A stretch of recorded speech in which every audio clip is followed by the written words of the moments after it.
sport kind of girl. Sorry. And LeBron. That was a close call, LeBron.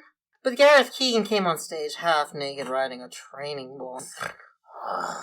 So, my hands were tied. For his all-stud performance as James Hewitt, the Golden Pineapple for Hunkiest Boy goes to Gareth Keegan. Yay! Woo! I know, you're all shocked. I'm sorry to everyone I disappointed.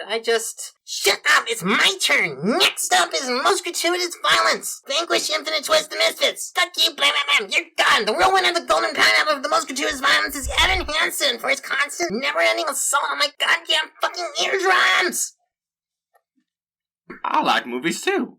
I liked Evan Hansen for keeping Connor's mom company while he was away at camp. And I also liked Oliver Twist, because it is a classic. But the Golden Pineapple, for best easily understood, most surely goes to Karen. She's a racist. That's the movie. It seems like a mean movie, but I could tell she was a racist from a mile away. You could watch this movie in 20 minutes with the fast forward on and the sound off, and you wouldn't miss a thing. So my award goes to Karen. All right, everyone. Up next is the big Golden Pineapple, the one you've all been waiting for. The Golden Pineapple for the best So Bad It's Good movie. I've taken a lot of time deliberating over this one. I've watched a remarkable amount of bad movies in a very short period of time to prepare myself for this award, and there were certainly some contenders. Some really great bad movies that would have taken hold in the Golden Pineapple in any other year. But my friends, today I have a truly fun bad movie for you. Even with my busy schedule, I've already watched this movie 4 times. This movie has action.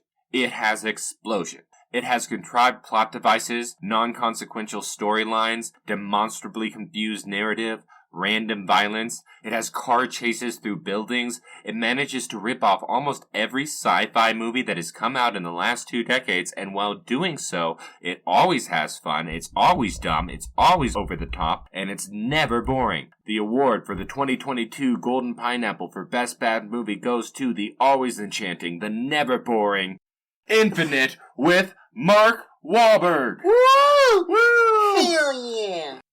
Well, don't pack up your bags quite yet, folks. We have one more Golden Pineapple to hand out.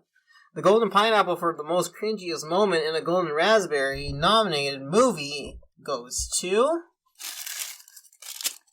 The award for cringiest moment in 2022 Golden Raspberry nominee, Amy Adams, as she eye-fucks the out of Evan Hansen. It's so gross. It's like the moment her son kills himself. The only way she can conceive of consoling herself is by banging the out of her son's best friend. She leers at him with all the too familiar gaze of someone who doesn't realize that Chris Hansen is waiting just around the corner. Alright, with all the awards out of the way, let's go ahead and talk about a few of the best bad movies we had to watch this year. Yeah, let's do it. Alright, first up we have Cosmic Sin, which is Bruce Willis's Razzie Movie of the Year. I unfortunately have not seen it, but Alan has, so say we take it away, Alan. So, Cosmic Sin was one of the few Bruce Willis movies that I was able to watch this year, and it actually was the first of the Bruce Willis movies that I watched. It was the most easily available, might be why it got so many votes, right there, simply not being behind a paywall. That being said, Cosmic Sin takes a sensitive subject matter, genocide, throws it in space, casually justifies it, gives it to Bruce Willis's character, and the whole movie, you see Bruce Willis very little. That's really the unfortunate thing is, I think in any of these Bruce Willis movies, what really all of us want is more Bruce. Right. Bad acting are good. I think that's what we want in these movies, is the Bruce Willis. So, you do see some Bruce Willis, and you do get him in some hastily CGI'd costume wear that honestly looks pretty trashy, but I mean, I guess it serves its purpose. The whole genocide, repeated genocide plotline, I think, is the real rough point of Cosmic Sin. And then they try and make you forget about the first genocide on the kind of innocent rebel colony that they discuss by then having this evil zombie race that spreads their zombieism through black bile. Yeah, ooh.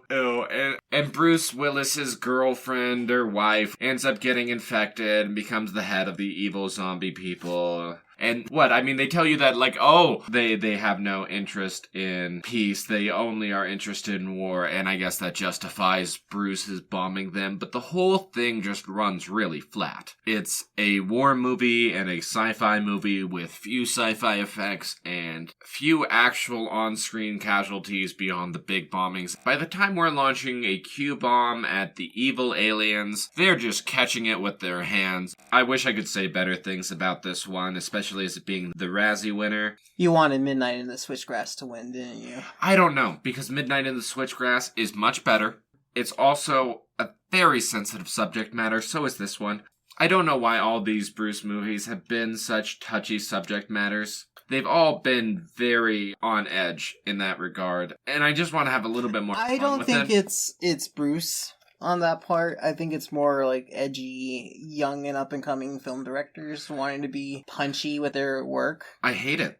It's a little bit too much. It's not that you can't do movies about this subject matter, but you gotta give me a reason to kind of want to watch it, or otherwise there's no real reason to want to watch it. Speaking of reasons of wanting to watch it, I feel like a big draw for a lot of these movies, besides the Bruce Willis, was the young hot stud that he was paired with in all these movies. They always change per movie. It was Jesse Metcalfe in Fortress. It's Frank Grillo in this one. And, I mean, Frank Grillo's not exactly young, but he's Hollywood stud. You know, that's younger than Bruce Willis, that will be paired with Bruce Willis. And then there's a lot of them in all the other Razzie Bruce Willis movies.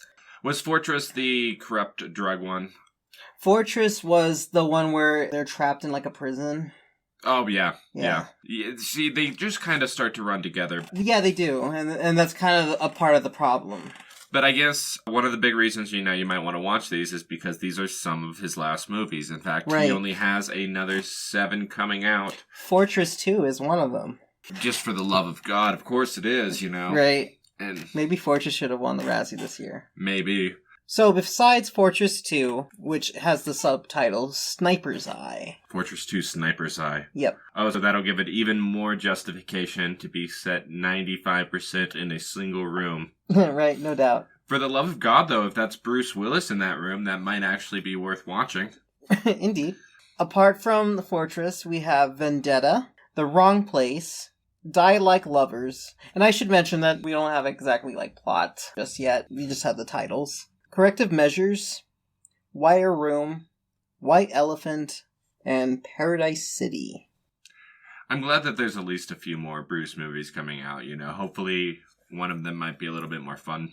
Bad movie territory, because I don't know about you. Mm-hmm. I know you didn't watch this one. You kind of side-watched a little bit of some of the Bruce action. We didn't ever get to watch Apex, which was the kind of one that we wanted to watch a little bit. Yeah, that was the one I was wanting to watch. I would have watched Fortress, too. Fortress kind of sounded my kind of dumb fun. Cosmic Sin was probably my least favorite of the actual bunch. Now, in regards to Will Smith and the whole Razzie Redeemer Award and him winning for King Richard. Mm-hmm.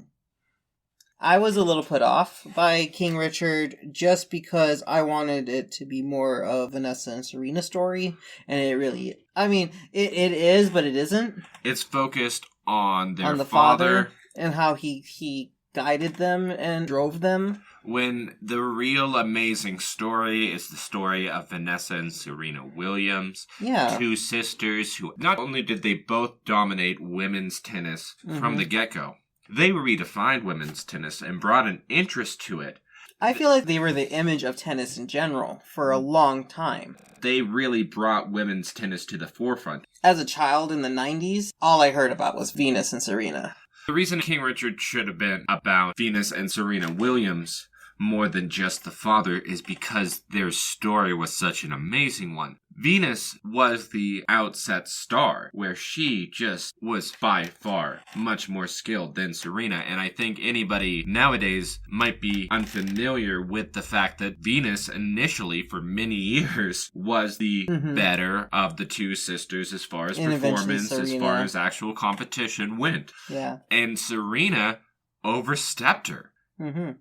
In an amazing way. that she has never let back. It's not like... Yeah, didn't they have a grand finals match against each other? Against each other. That should have been the movie. That should have been the movie. I mean, you have that in the male version with Warrior, where it was about two brothers going against each other in the UFC. It's the same story, but with two sisters, and that would have sold money. Now, I followed a lot of Will Smith movies, and I've noticed a small trend that he likes to override movie scripts in order to embellish his character above the rest. He'll kind of overtake the plot. He's done that with I, Robot, I Am Legend, and I often wonder if that was the case with this movie. I know. You do have to wonder about that. And it does seem like that's a heavy possibility. Of course, the dad is a very interesting story. You know, he was very dedicated to training his daughters. That's very interesting, but I don't think it's quite as interesting as the absolute monumental change that Venus and Serena Williams brought to women's tennis in general. Right. The constant wins, the matches against each other, the overwhelming power that those two women brought to the sport, and how many young girls they inspired, how important and influential they've been. I think it's insurmountable. And in the same vein, Netflix did kind of a similar thing with the Selena series. Where the dad became the main character of the show and instead of Selena, and I was like, excuse me. That's just gonna upset people. It is, and it did. And it's a big reason why I didn't finish the show. I think there's also an aspect of it with King Richard where you're kind of setting a negative precedent. Right. You're diminishing the actual contributions of Venus and Serena Williams and all that they have done, and as they are a role model to many more people than their father is, I think it's kind of key to embrace them. I would have been happier with the Warrior ripoff and just have it be sisters instead of brothers. Right. You know? You don't get that much from men. You don't get much of a story about Michael Jordan's father training him to be a basketball star. The story's about Michael Jordan. About Michael Jordan, exactly. Right. Yeah. Serena and Vanessa Williams both earned their spot in the spotlight, and I think diverting that is a shame. I'm not a huge tennis fan, but I'm a little bit of a tennis fan. My mom's a huge tennis fan. I've side-watched tennis. It's fun. Exactly. So I know these names. I know the story of Venus and Serena Williams. Me too, yeah. I was familiar with it. That's an insane story. I mean, a story that spans decades. It is such a triumph that I don't know how you have sidelined that story. I think you tell the main story first. I think you tell the story about Elton John before you tell the story about his songwriter. That establishes the basis to then later have the movie telling the story about the songwriter. Right. Right, because you're like, actually, though, this person was highly influential and was key and demographic to their success. But we haven't yet told the story of Serena and Venus Williams, and so by telling the story about the father first, it is more attributing the success to him than saying, oh, but also this was a key and important person in their life that was influential. When really that should have been the way to go. That's the way to go with it. You establish the actual artists or the athletes first, and then the influence. Like we said, we did watch a lot of bad movies for this year's Razzies. Yeah, we did. We rented some movies. I was very excited for, as I think all of you know, Twist. Twist was one that we rented. It was $6. Yeah, it was a rather expensive rent. A little bit disappointing on that. I would have enjoyed a lot more flubs from the movie, a lot more ridiculous. It wasn't quite as bad as we were expecting it to be. Based off the trailer, you expect worse parkour than the movie actually has. It has okay-ish parkour. Okay-ish parkour. Okay-ish parkour is serviceable. It's not like the same kind of jump and spin. I expected a lot more neon vomit spray paint than we got. And that might have made it more fun. I kind of miss it. I was kind of missing that. I wanted more neon vomit spray paint, honestly. I do think, even with the context of the movie, I don't think it would have made it further down the bad movie scale for some people. Yeah, we were kind of wanting something like Infamous Second Son.